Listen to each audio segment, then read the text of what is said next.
Imagine boarding a train that runs quietly across the landscape, powered only by hydrogen, leaving behind nothing but water. For carbon-neutral railways, that future is already arriving.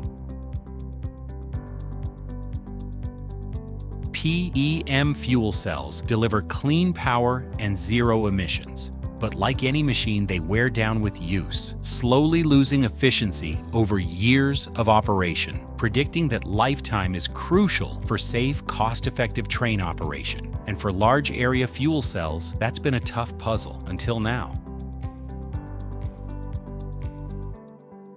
Engineers from the Korea Railroad Research Institute and Yungnam University developed one of the highest reliable empirical models to predict how large-sized hydrogen fuel cells degrade, a milestone for commercial hydrogen railway vehicle.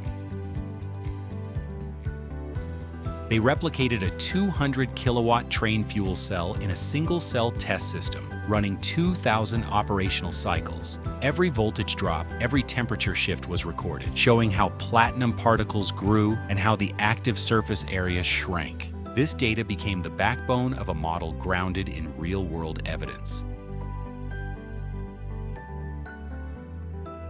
After 2,000 cycles, power dropped by 40%, yet the model predicted this decline within just 11% of error in accuracy. It revealed temperature, not humidity or voltage, as the major culprit in fuel cell degradation. That insight helps engineers build smarter cooling systems to extend performance and lifespan.